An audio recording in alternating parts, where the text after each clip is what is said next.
Okay, కీర్తన గారు ఏంటి రోడ్ల మీద కూడా తిరగనివ్వడట, చాలా వ్యతిరేకతట. ప్రసాద్ గారు అయిపోయింది సార్, అందుకే ఆన్సర్ చేస్తాను. ఆయనకి ఆన్సర్ చేయడం మీకు ఆన్సర్ చేస్తారు కానీ ఆయన కూడా మాట్లాడినివ్వండి. మాట్లాడతారులేండి, మీరు మాట్లాడండి. ముఖ్యంగా ముందుగా మీకు ప్యానల్ పెద్దలకి నమస్కారం సార్. అప్పటి నుంచి ఇలా బాధ ఏంటో ఒకటే ఒక స్టాండ్, కూటమి వేస్ట్, వైసీపీ గొప్ప అని చెప్పుకునే ప్రయత్నం తప్ప ఏం చేసింది అంత గొప్ప పనులు, ఎందుకు అంత గొప్ప పనులు చేస్తే ప్రజలు 11 సీట్లు ఇచ్చారో ఒకసారి వాళ్ళకి వాళ్ళు అనలైజ్ చేసుకుంటే అర్థమవుతుంది. ఎందుకంటే ఇక్కడ వచ్చి మనం ఏదో ఒకటి ఉపన్యాసాలు ఇవ్వడానికి అయితే కాదు కదా. 11 సీట్లు మేము ఇచ్చింది కాదు, ప్రజలు ఇచ్చింది. నిజంగా అంత గొప్పటి పరిపాలన చేసి ఉంటే 11 సీట్లు రాకూడదు. మీరు అన్నట్టు వై నాట్ 175 వచ్చి ఉండాలి. ఇది మేము ఇచ్చిన తీర్పు కాదు, ప్రజలు ఇచ్చిన తీర్పు. ఒకసారి రీచెక్ చేసుకొని మీ నాయకుడికి ఎట్లాగో అట్లాంటి అవగాహన ఉంటుంది, క్యాడర్ అన్న అవగాహన పూరితంగా మాట్లాడాలని విజ్ఞప్తి చేసుకుంటాను. ముఖ్యంగా హరిహర వీరమ్మల గురించి కూడా ఒక స్టేట్మెంట్ ఇచ్చారు. ఏంటంటే చాలా గొడవలు పెట్టేలాంటి స్టోరీతో మతాల మధ్య చిచ్చు పెట్టేలాంటి అంశాన్ని తీసుకొని వచ్చి ప్రస్తావించే విధంగా మాట్లాడుతున్నారు. సినిమాని బాయ్కాట్ చేయాలని వైసీపీ సోషల్ మీడియా చాలా ఎత్తున నెగిటివ్ ట్రోలింగ్ అయితే చేసింది. అది మా అందరికీ తెలిసిన విషయమే. సినిమా రిలీజ్ అయిన హిట్ టాక్ వచ్చి అది ముందుకు సాగుతుంటే అది కూడా ఓవరాల్ లేక ఇంకా విపరీత స్థాయిలో ట్రోలింగ్ చేయడం మొదలు పెట్టారు. ఎక్కువగా ఒక మతాన్ని ఆపాదించి మాట్లాడారు.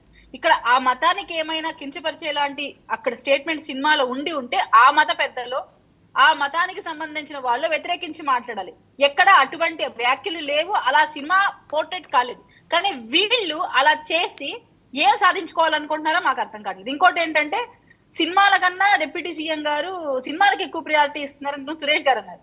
ఆయన ఎప్పుడూ ప్రమోషన్ చేయండి 2 days అక్కడ సినిమాలో ఉన్న హీరోయిన్, సదరు డైరెక్టర్స్, ఇంకా మిగతా యాక్టర్స్ అంతా ఎప్పటి నుంచి ప్రమోషన్ చేస్తున్నారు. ఒక జస్ట్ 2 days లో ఆయన వచ్చి మీడియా ముందరికి మాట్లాడారు. అప్పటిదాకా కూడా ఆయన సినిమాలు పక్కన పెట్టేసి ఆయన ప్రాజెక్ట్ అయినా కూడా పక్కన పెట్టి ప్రజలతోనే ఉన్నారు. అండ్ రిలీజ్ అయిన పక్కన రోజు కూడా ఆయన ప్రజలతో మమేకమే క్యాబినెట్ మీటింగ్ లో ఉన్నారు. సో ఇక్కడ మాట్లాడేటప్పుడు మనం ఒకసారి ఆలోచించుకొని మాట్లాడాలి. ముఖ్యంగా మీకు ఒక వీడియో అయితే నేను చూపించాలనుకుంటున్నాను సార్, అందుకే మీకు నేను టైం అడిగాను.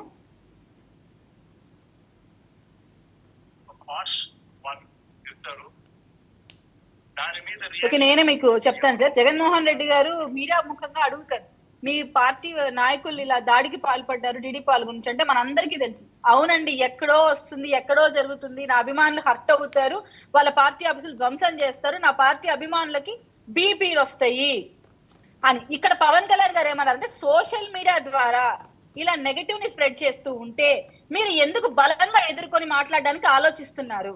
ఆయన సోషల్ మీడియా ద్వారా ఎదిరించమన్నారు కానీ వాళ్ళ ఇళ్ళకాడికి వెళ్ళి కొట్టి వాళ్ళ పార్టీ ఆఫీసులు ధ్వంసం చేసి ఒక మానవ హోమాన్ని సృష్టించమని చెప్పి పవన్ కళ్యాణ్ గారు ఎక్కడ చెప్పలేదు. జగన్మోహన్ రెడ్డి గారు ఓపెన్ గా, ఇది మనకి ఎవిడెన్షియల్ ప్రూఫ్ ఉంది, ఓపెన్ గా ఆయన మా అభిమానులు దాడి చేస్తారు, ఇతర పార్టీ ఆఫీసులు ధ్వంసం చేస్తారు అన్న ఒక మాట అంటే మా అభిమానులకు బీపీ వస్తుంది అని బహిరంగ స్టేట్మెంట్ ఇచ్చాడు టీడీపీ ఆఫీస్ బద్దలు కొట్టినప్పుడు. ఇక్కడ ఒక నాయకుడికి ఉండాల్సిన లక్షణాలు పవన్ కళ్యాణ్ గారిలో ఉన్నాయా, జగన్మోహన్ రెడ్డి గారిలో ఉన్నాయా? ఈ రోజు సమర్థించి కూర్చొని మాట్లాడుతున్న పెద్దలందరూ దీనికి నాకు అర్థం చెప్పాలి.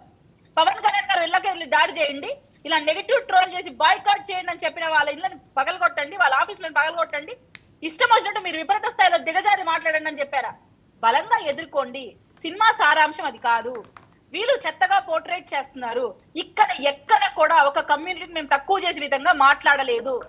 మన చరిత్ర మనం మార్చలేం కదా. చరిత్ర జరిగిన అంశాలని జిజియా పన్ను మీద జరుగుతున్నాయి ఈ వ్యతిరేకతను చూపించారు.